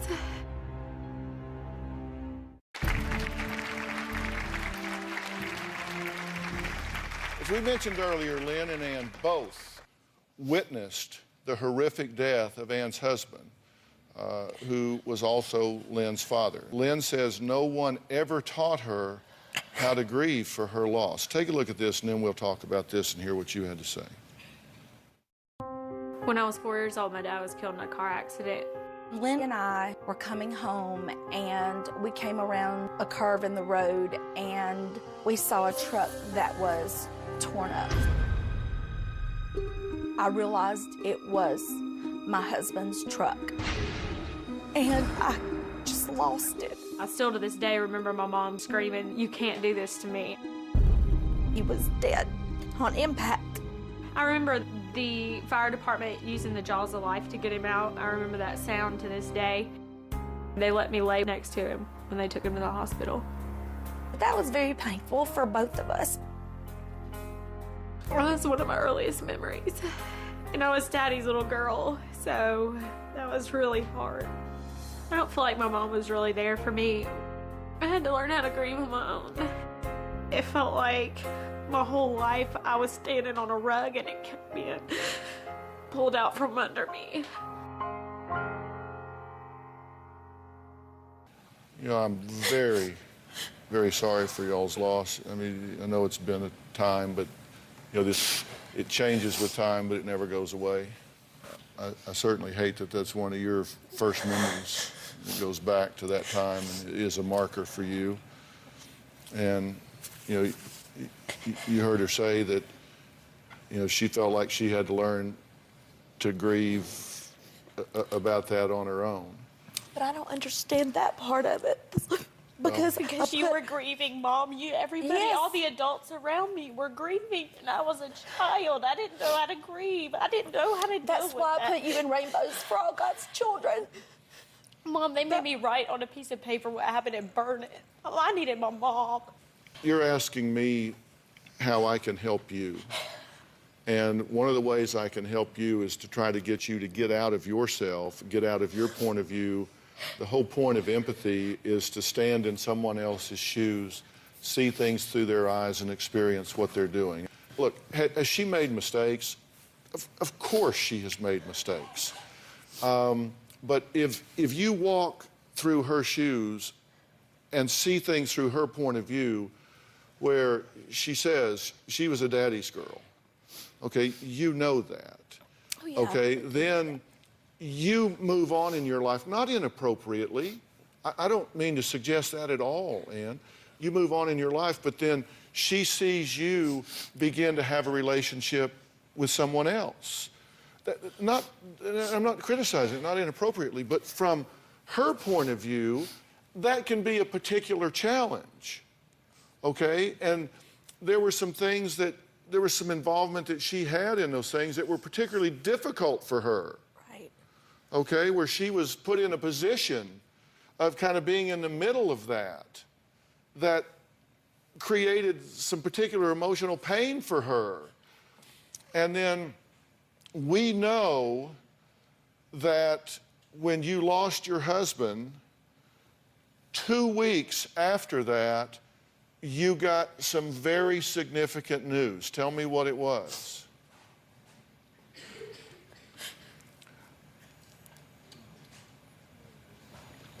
I was pregnant with him. We have a picture of your husband in his military uniform and your son right next to him.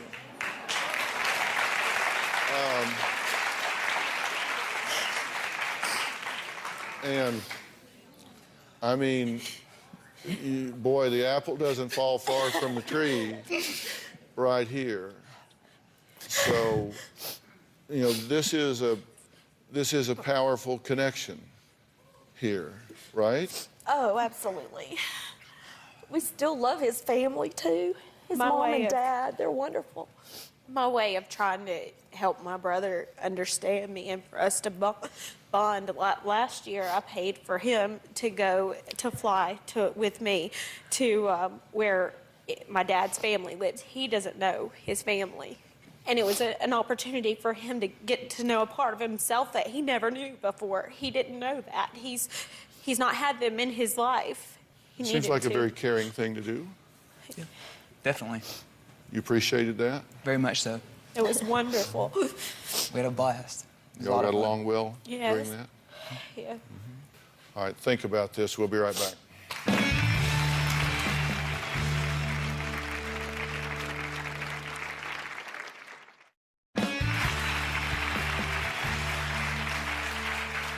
Well, we're here with Ann and her 2 children, Tom and Lynn, who all agree that they need help to repair their family, and they want to. And I'm going to tell you guys exactly what I think needs to happen. This is the part where it's really important that you listen, okay? Here's the problem.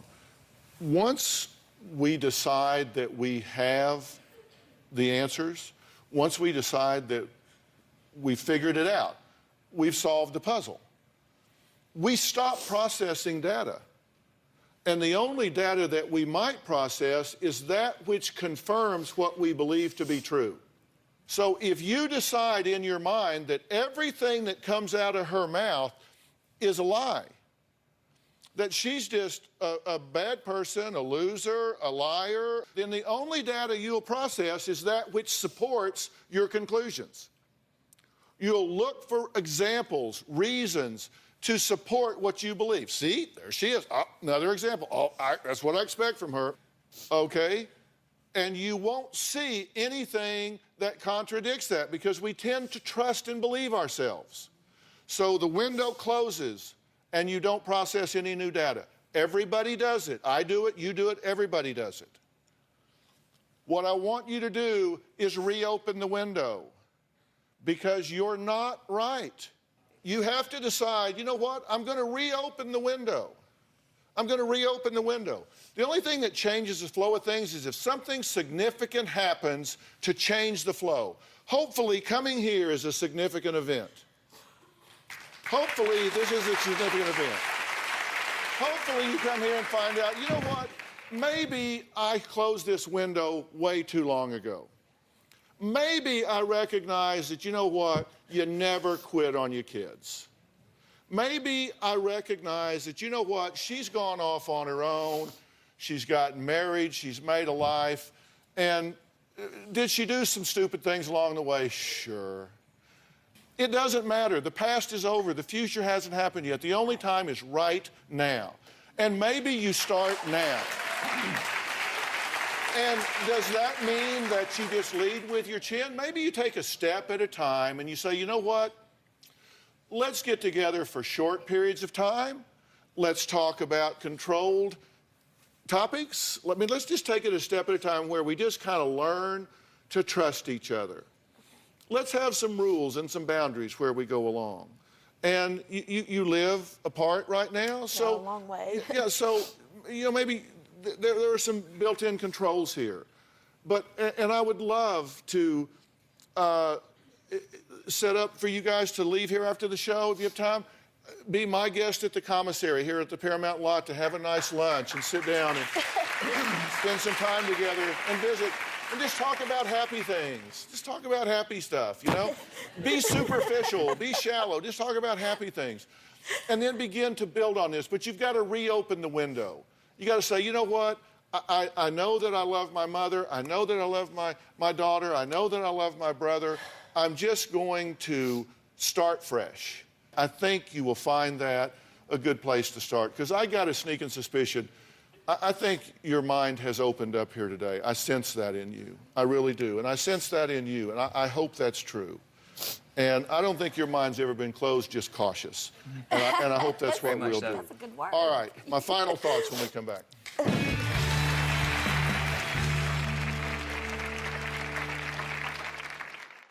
Well, I want to thank my guests today for sharing their story because, listen, when we're talking about family, it's so important, and you guys are really teaching tools because there are so many families that are out there that have tension, and when we talk to families here, families at home can say, wow, I kind of see myself in this part of that story or this part of that story, and hopefully it inspires them to kind of do some of the things that we're talking about here.